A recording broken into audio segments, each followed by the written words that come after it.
Okay, good morning everyone. I don't know why they put my name. I was asked for Denzel Washington, but they skipped Quinton Fortune. A little bit nervous, so please forgive me. Let's see where I can start.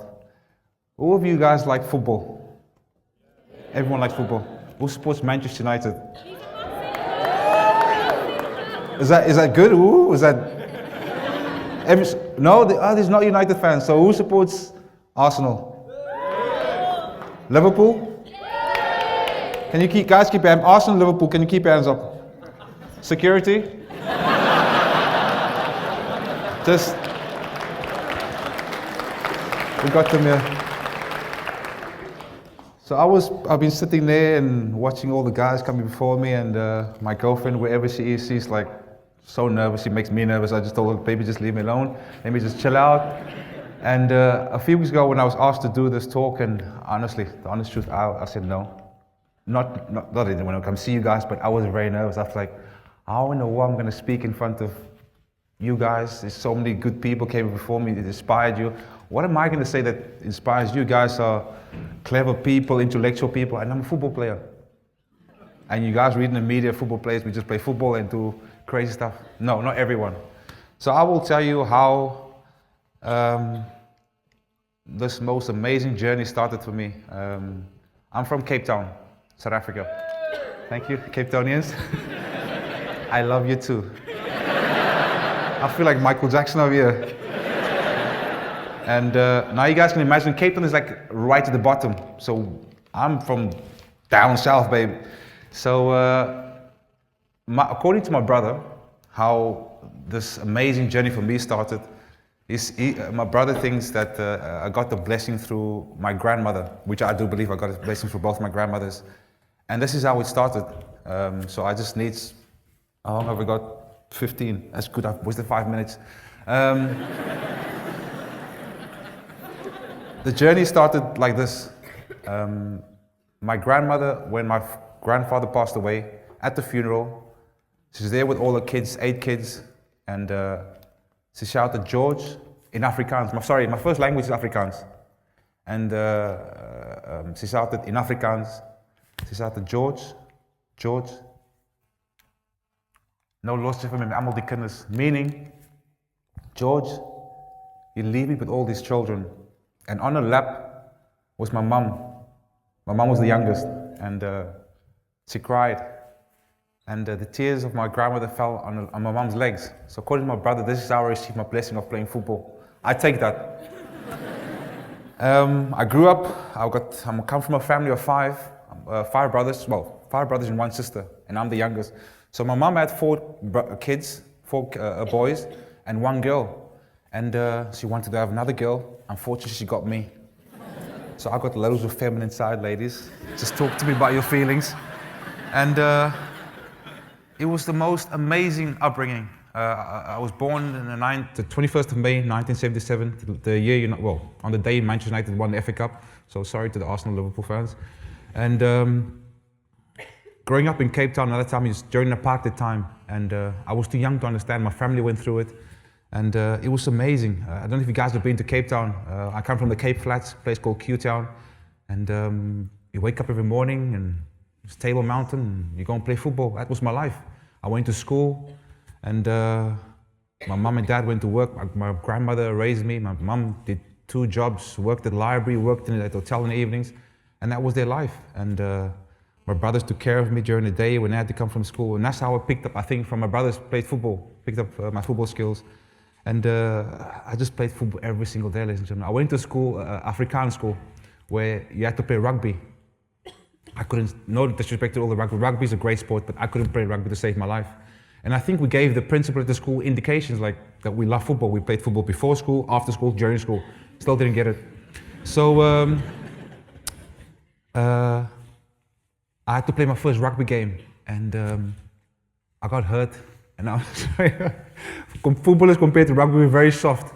And I said to my mum, I said, I don't want to go to school anymore. I want to play football. I love football. I fell in love with the game at the early age.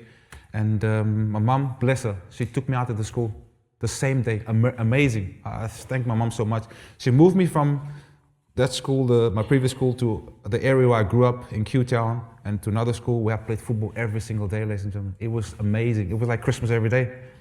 And if you guys can just imagine growing up in Apartheid, I was still young, and I didn't understand because I was just playing in my area with my friends, and for me, that was my world. I was happy.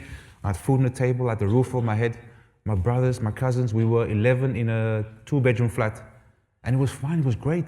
And my girlfriend always asked me, why do I eat so much? That's because I was the youngest, and you had to eat quickly. We Africans, you need to eat. She asked me, yeah, but why do you have to finish it? I was the baby. If I don't get there early, all the food is gone. That's my explanation. So it was, I played for my school team. It was amazing.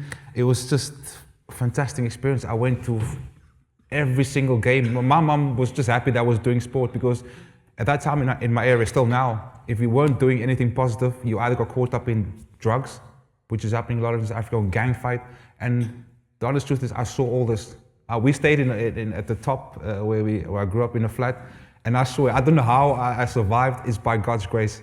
I come out my door every morning, and there was guys smoking on the stairs. They're smoking drugs, all the smoke. I don't know, I must have been high for the last few years in my life, but life was good. And this is how, I'm going to give you some of the stories, and forgive me if I'm just a little bit nervous, and I'm trying to remember as much as I can. And a lot of beautiful things has happened to me over the last few years, and to reach this moment, to be here, just to share my story with you guys. I played for my provincial team, which is Western Province, and this was 1990.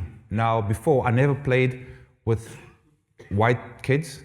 I never had a white coach. So this was the first multiracial team they selected, which was amazing, because I've never been out my area. I was just playing with my friends, and this was the first multiracial team. So I had a white coach, we were playing with white players, we were all mixing together, and it was absolutely amazing. We played a tournament in South Africa that time, and it was under 16 tournament.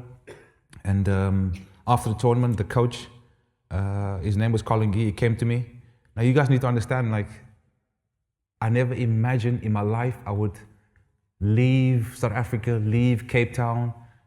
It was just, I was watching TV and all this stuff, like, well, we got TV in the 86 around there, we got a TV, and I started watching a little bit of football here and there. But after the tournament, he came to me, said, "You would like to go to England to play football?" And of course I said, "Let's go. When do I leave?" But I was only 13, and he had to get permission from my mum and dad because I was still a minor. And he came to see my parents, and I was obviously excited because I watched English football on TV. And I just want to go back a little bit. I used to sit on the football field in South Africa, in Cape Town, and I used to wonder what life was like over here by you guys. It's amazing. It's unbelievable. I used to sit up, look at the sky and go, what was life like in England? And so all the stuff I imagined happened, which was crazy. So I just want to tell you that. And he came to see my parents. He asked my mum and dad, Mr. Fortune, he said, "I'd like to take your son over to England and everything, and great." And my mum said yes, because she was happy that I'm doing something positive, and I'm out of the area. I'm out of the drugs, the fighting, the gang fight, all that stuff. I'm going to be safe. And my dad said no, which is very strange, because normally the mums like to keep their babies, which is, I'm confused. Normally I thought my dad would be happy, like leave. But anyway, a week went on, and my dad, he changed his mind. So I said to my mum, "Why did my dad change his mind?" And the mama said to me, "The moment I told your dad, I explained to him that if I leave, there's more food in the house for him." So I was, no, don't clap. I was looking at my dad at the airport saying to me, "Leave," and helping me pack, and that's how this amazing journey started. So you can imagine a kid from Cape Town leaving at 14. And I wish I could have taken my mum with me at that time, but I had to leave my own. So my coach, he took me out to school that time. Before I came over, he had to train me. I was very skinny, ladies. I wasn't always built like this. Just joking. And I trained 6 in the morning, 1 in the afternoon, and 5 in the evenings. I had to train 3 times a day for 2 months. And it was probably the most brutal training I've ever done in my life. But I was determined. I got a great opportunity, and I did the training. I came here to Tottenham. My first club that was organised for me was the Tottenham Hotspur, and this was 91, and things were just changing in South Africa. Our big chief, Mandela, was coming out, and things were happening in South Africa, so it was a good time. Well, I don't think it was a good time to leave, or probably the time I was allowed to leave. And I came here, and at that time was the manager, Terry Venables. Now you guys need to understand, if you can just imagine, I'm a 14-year-old kid. I turn up here in England, in London, stayed in Belsize Park, and listened to your different accents, like, oh, my, yes, I, yeah, all right. I just managed to learn the language. First of all, I don't even speak my own language properly, so I had to learn English very quickly, and it was Christmas every day. I got to see Paul Gascoigne, Gary Lineker, and all these guys. And I remember the day Terry Venables called me over as a 14-year-old kid to come and train with the first team. It was absolutely out of my mind, because I saw these guys on TV. First of all, I never imagined being on an aeroplane, leaving Cape Town, all this stuff was happening so quickly. And then a week later, he decided to sign me for Tottenham, which was mad, absolutely crazy. And then put some more pressure on me. In the Sun newspaper, they put the first 14-year-old £1 million kid. Put some pressure on the brother. And thinking, okay, that was it. Okay, I can't get any worse than that. I had to go to school to stay in the country. So I had to go to private school. Not unfortunately, I'm very grateful for that. And I went to school called Epping Forest in London. And my first, obviously the school blackmailed me saying, look, if we help you out, you gotta help us out. Meaning I had to play for the school team. So my first game, meet all the other players, and we're driving up to the school. And I asked my friend, where is the school? He says, no, this is it. But for me, it looked like some five-star hotel. And the school the five-star hotel we drove up to was Eton. I have never seen so many kids. No, I didn't understand. Look, I'm coming from Cape Town. I was just happy to go to school where windows. Yeah, you guys have got this big, massive buildings, football grounds, hockey grounds, indoor swimming pool. You had a canteen. Wow! I thought that was a restaurant. So I see all these guys walking around with these, long rows, whatever, look like judges. And then when I watch Harry Potter, it came back to me. And that was my first experience of England.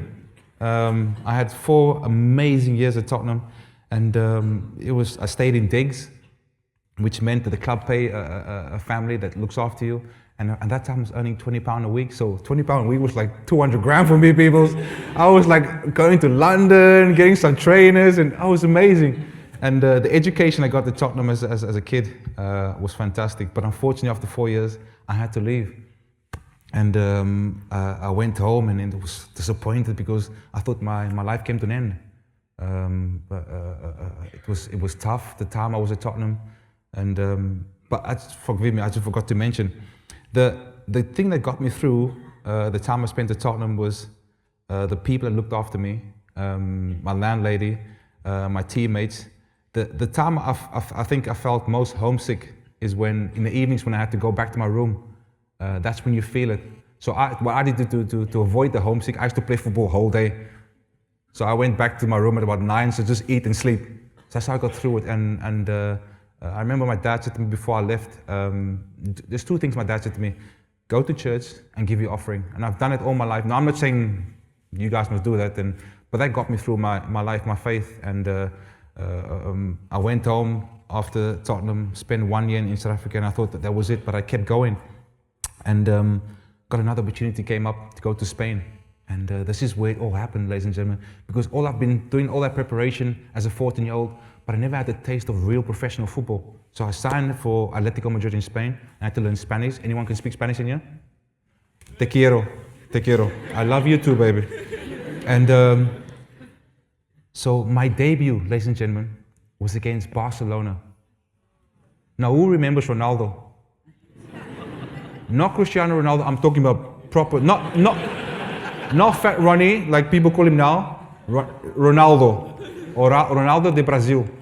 Okay, so they had Figo, Pep Guardiola, all these guys, and I remember warming up, and the game is going on, and Ronaldo's playing, he scores a hat-trick, and this is the first half, he scored a hat-trick, and I don't know if he's upset with us or something, but anyway, and the coach called me the second half, he said to me, Fortune, Sorry, they call me Fortuna in Spain. They changed my... Normally in Spain, they call me... Here in England, you call me Quinton Fortune. In Spain, they call me Quinton Fortune. Thank you, Spanish, just for changing my name. So the manager called me, Fortune, venir. So I'm warming up, ladies and I'm excited. The first time I watched football on TV was 1990 in the World Cup, Cameroon against Argentina in Italy. The San Siro, all this. Okay, I'm dreaming about all that and I'm imagining it's coming. Coach called me, Fortune, venir. Okay, I'm warming up, I'm running over. And he says to me, oh, you're going on? So I'm excited, ladies and gentlemen. I'm like, whoa, this is it. I've been dreaming about this moment. And I get there in the half line. And the coach says to me, are you going on? So I'm, okay, cool, no, I'm ready. Oh, my word, come on, coach, let me go on, please. And he says to me, just before I go on, now, you must realize Ronaldo just scored a hat-trick, okay? I'll just say that now.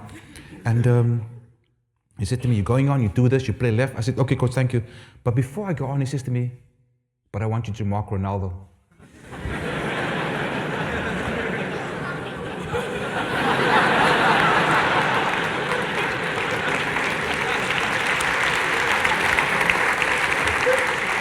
I said, coach, I think I pulled something.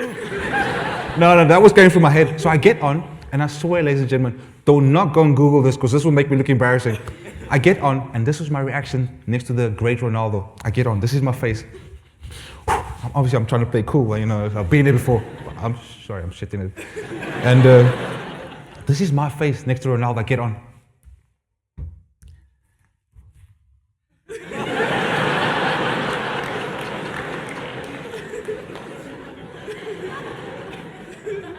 People ask me, I've got 1 minute 15. People ask me, so what happened in the game? I said, I don't know, I didn't see him.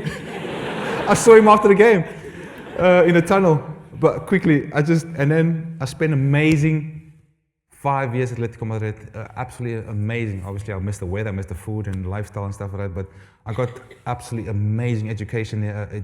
I got the feeling of what it took to be the best. And I got the taste there playing with Ronaldo. And then I got 47 seconds, 36. I haven't even given my Manchester United story. I get to Manchester United, ladies and gentlemen. I was 5 years old when my dad told me about George Best. I didn't understand it there. I got to sign for Manchester United, the best, for me, the best club in the world. Play under Sir Alex Ferguson. And I just want to give you a quick story. I made my debut at Old Trafford, and I flew my parents over. It was in December 2000. I didn't know what was going to happen. It was going to make my debut or not. And my mom and dad was there in that stadium. Now they went through, I spoke to my dad yesterday just to get a story. They went through Apartheid. I said, my dad, what was Apartheid like for you? He said, can you imagine going to a beach and you're not even allowed to swim at the beach? Because that was the rules. So for them to be there with me, to witness that in Old Trafford, my dad's favorite team, and to score my debut is beyond what anything I could ever imagine. Today, my parents live in an area where my grandmother worked as a servant. Both my grandmothers. I cannot imagine. So I don't know if the message I was trying to think, the message that my story can give you guys, I was thinking perseverance, courage, faith, belief, and the only thing I came to my head that really kept coming to my head was gratitude. Through my whole life, it's been tough. It's not been easy, but I've been grateful for every experience I've had. And it's been low times and whatever, but I've never given up. So I've always had gratitude in my life. And my grandmother taught me that from an early age. She said to me, always say, alsjeblieft en dank je, means please and thank you.